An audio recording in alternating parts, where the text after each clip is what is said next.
नमस्कार दोस्तों, आप सभी का स्वागत है आपके अपने चैनल गौतम लाइव ज्ञान में। तो आज की इस वीडियो में हम लोग जानने वाले हैं फायर अलार्म सिस्टम के बारे में, जिसको आप शॉर्ट फॉर्म में कहते हैं FAS सिस्टम।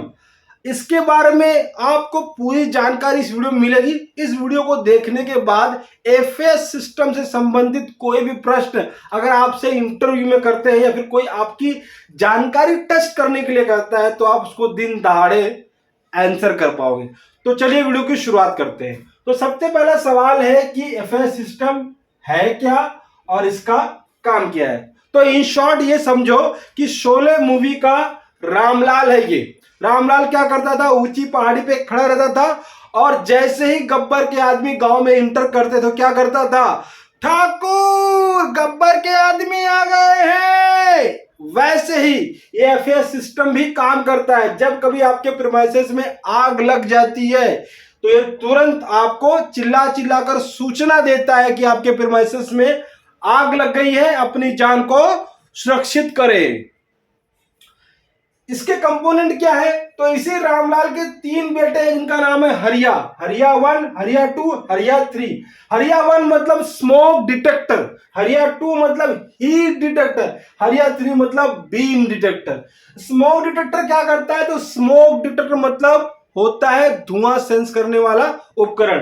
तो जब भी आग लगती है तो 3 चीजें निकलती हैं। सबसे पहला होता है स्मोक मतलब धुआं, दूसरा होता है हीट मतलब गर्मी, तीसरा होता है बीम मतलब रोशनी।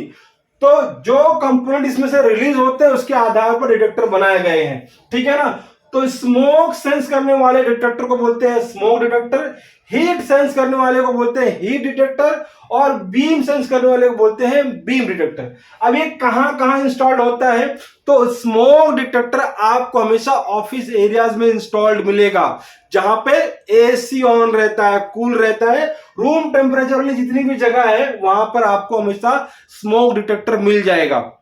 आपको अगर कोई पूछे आपके ऑफिस में ऊपर कौन सा डिटेक्टर लगा हुआ है, आंख बंद करके बोलना स्मोक डिटेक्टर लगा हुआ है, ठीक है ना। अच्छा, हीट डिटेक्टर कहां इंस्टॉल होता है, तो हीट डिटेक्टर को इंस्टॉल करते हैं पार्किंग एरिया में। कुछ लोग बोलते हैं पार्किंग एरिया में जाके स्मोक डिटेक्टर लगाए। अरे भाई, वो स्मोक डिटेक्टर नहीं है, वो हीट डिटेक्टर है। स्मोक डिटेक्टर को पार्किंग एरिया में इंस्टॉल कर ही नहीं सकते।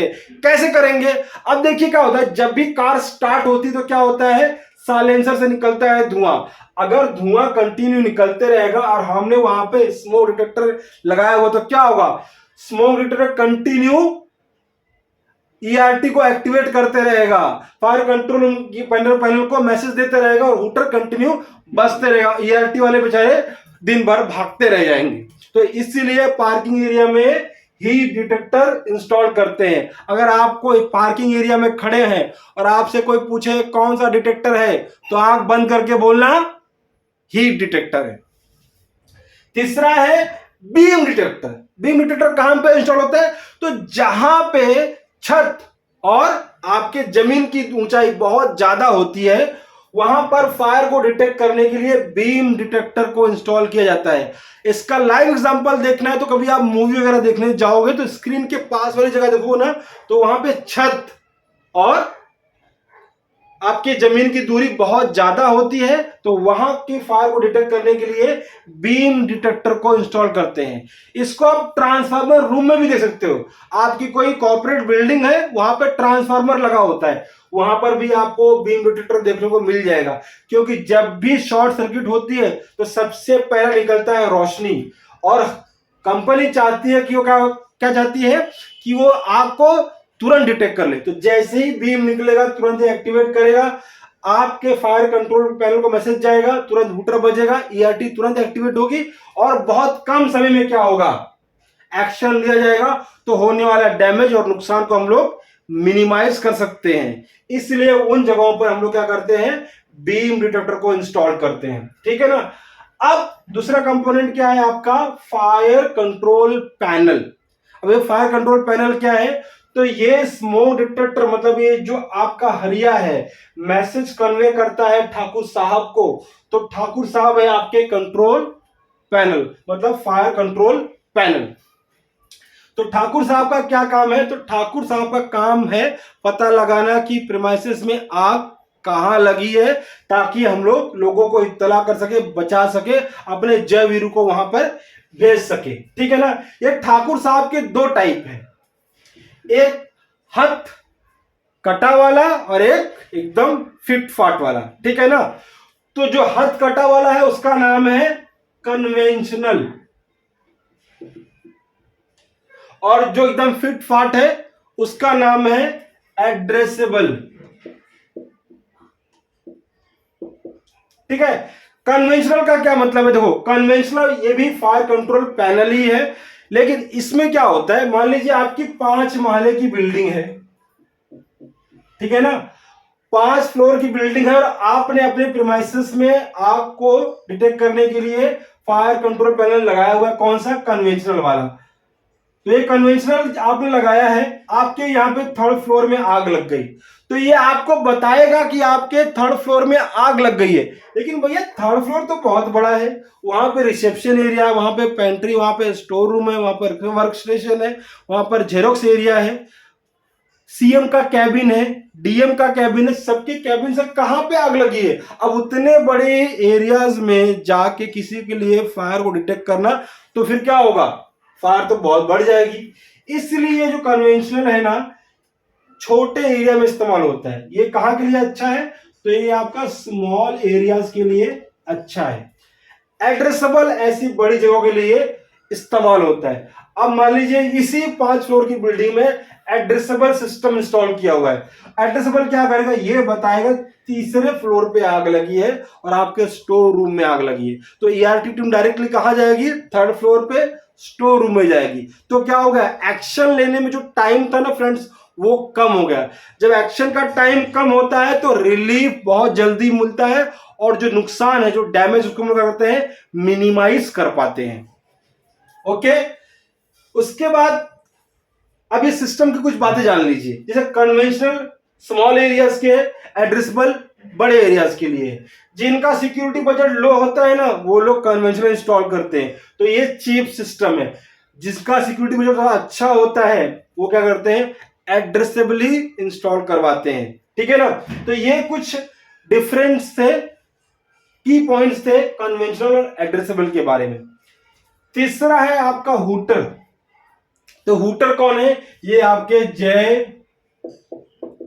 वीरू है। ये आपको चिल्ला चिल्लाकर बताते हैं, आपकी सुरक्षा करते हैं। आग लग गई है, ये बताएगा कौन? ये आपके जय वीरू बताएंगे, ये हुटर। इसको साउंडर भी बोलते हैं फ्रेंड्स। ठीक है ना। इसको साउंडर भी बोलते हैं। ये आपकी हिफाजत करते हैं। एक्चुअली सारे सिस्टम में यही सबसे इंपॉर्टेंट है, और ये सबसे एंड वाला कंपोनेंट है जो आपके काम आता है, जो आपको बताता है कि आपके प्रीमाइसेस में आग लग गई, चीख चीख कर, चिल्ला चिल्ला कर। और एक बार जब हुटर एक्टिवेट होता है, बजता है, तो आपके प्रीमाइसेस का कोना कोना, अगर कोई बाथरूम में भी बैठा हुआ है और एग्रेशन में अपने बाबू सोना से बात कर रहा है, तो उसको भी आवाज सुनाई दोगी। इतनी आवाज इसकी लाउड होती है। कैसे काम करता है उसको भी देख लेते हैं एक बार। ठीक है ना। तो जैसे ही आपकी प्रीमाइसेस में आग लगेगी, तो ये तीनों डिटेक्टर में से एक डिटेक्टर जिसको सेंस करेगा, अगर स्मोक आया है तो स्मोक डिटेक्टर सेंस कर लेगा, हीट आया है तो हीट डिटेक्टर सेंस कर लेगा, बीम आया है तो बीम डिटेक्टर सेंस करेगा, और मैसेज करेगा आपके कंट्रोल पैनल को। कंट्रोल पैनल को जैसे ही पता चलेगा, क्या करेगा? आपके हुटर को बजने के लिए मैसेज कर देगा और आपका हुटर बजना शुरू हो जाएगा। अच्छा, आप उस प्रीमाइसेस में ईआरटी टीम में या सिक्योरिटी में है, आपके यहाँ पे आग लग गई, तो आप क्या करोगे? एक्टिवेट हो गया फायर अलार्म सिस्टम। तो सबसे पहले क्या करना है? आपको इस फायर कंट्रोल पैनल के पास जाना है। आपके यहाँ जो भी हो, कन्वेंशनल या एड्रेसेबल, आपको देखना है वो कौन से जोन में आग लगी है, कौन से एरिया में आग लगी है। तुरंत क्या करना है? उसको साइलेंट करना है। साइलेंट कर दिया आपने। अब उस एरिया में आप जाइए और चेक कीजिए ये जो फायर अलार्म आया है वो किस वजह से आया है। नॉर्मली जो दिन भर में फायर अलार्म एक्टिवेट होते हैं उसकी वजह होती है डस्ट एक्यूमुलेशन, मतलब मशीन में डस्ट वगैरह जम जाता है। स्मोक डिटेक्टर है ना, कहीं मतलब आप किचन एरिया में है, खाना बनाया, चावल बनाया, भाप निकला और वो जाके उस पर जम गया, तो क्या होता है? उसकी वजह से भी ये फायर अलार्म एक्टिवेट हो जाता है। तो आपको जाके पता लगाना है तुरंत। एक बात ध्यान रखिएगा, जब भी आप इसको साइलेंट करेंगे और आग लगी उस एरिया की तरफ भागेंगे तो खाली हाथ मत भागना, हमेशा नजदीकी फायर एक्सटिंग्विशर जो है उसको लेकर ही जाना। नहीं तो आप वहां पर खाली हाथ भाग जाओगे। तुरंत अपने नजदीकी फायर एक्सटिंग्विशर को उठाइए और उस पॉइंट पे पहुंचिए। मान लीजिए आग छोटी है तो सबसे पहले क्या कीजिए, आप अपनी पूरी टीम को, जैसे अलार्म बज गया तो सबको एक्टिवेट हो गया, आप ईआरटी तुरंत एक्टिवेट कर दीजिए, ठीक है ना। और आपकी जानकारी उनको दे दीजिए। क्या क्या जानकारी आप उनको देने वाले हैं, तो सबसे पहले अपना नाम बताइए, आपका डिपार्टमेंट बताइए, ठीक है ना, आग कहां लगी है, उसका साइज क्या है, उसका टाइप क्या है और इस समय स्थिति क्या है, ये सारी जानकारी ईआरटी टीम से तुरंत शेयर कीजिए। ईआरटी ने आपने एक्टिवेट कर दिया है, अब आप क्या कीजिए, फायर फाइटिंग शुरू कीजिए। अगर कुछ प्रॉब्लम वगैरह होती है तो बैकअप के लिए ईआरटी टीम आपको आ रही है। आपको लगता है कि आप उसको हैंडल नहीं कर सकते हैं तो एक सिंपल सा है, लोग बोलते हैं भाग जाना, आग लगी तो भाग जाना। भाग जाना एक्चुअली हम करते तो वही है, लेकिन एक सुरक्षित शब्द का इस्तेमाल कीजिए। क्या करना है कि जैसे ही आग लगती तो भागना नहीं है, सुरक्षित दूरी बनाना है, सेफ डिस्टेंस हमको मेंटेन करना है। भाग जाने की बजाय आप इस्तेमाल कीजिए, सर हम उस जगह से सुरक्षित दूरी बनाएंगे। क्योंकि सबसे क्या है, लाइफ और प्रॉपर्टी में सबसे बड़ा प्रायोरिटी किसको देते हैं हम लोग, प्रायोरिटी किसको देते हैं, प्रायोरिटी देते हैं अपनी लाइफ को। सबसे प्राथमिकता किसको देनी है, लाइफ को। अब मुझे कॉन्फिडेंट ही नहीं है कि मैं उसको हैंडल कर सकता हूं तो कोई बात नहीं, कोई दिक्कत नहीं, आप ईआरटी टीम के आने का इंतजार कीजिए और क्या कीजिए, उस जगह से जहां पर आग लगी हुई है वहां से एक सुरक्षित दूरी बनाइए। जैसे ही ईआरटी टीम आएगी आप उनको वो दिशा निर्देश दीजिए, बता दीजिए कि इस प्रेमाइसेस में यहाँ पे आग लगी है। बाकी चीजों वो एक्सपर्ट है, उस चीजों से निपट लेंगे। तो आई होप आपको एफएस सिस्टम और आग लगेगी तो ये सिस्टम कैसे काम करता है और आपको कैसे काम करना है ये सब कुछ समझ में आ गया होगा। चैनल पर नए हैं तो सब्सक्राइब करें, बेल आइकन को हिट करें और हमारी फैमिली से जुड़े। इस वीडियो को शेयर करें अपने तमाम भाइयों और बहनों के साथ जो सिक्योरिटी में काम करते हैं, ताकि उनको भी मालूम पड़े एफएस सिस्टम क्या है। मिलते हैं नेक्स्ट वीडियो में, तब तक के लिए नमस्कार, जय हिंद।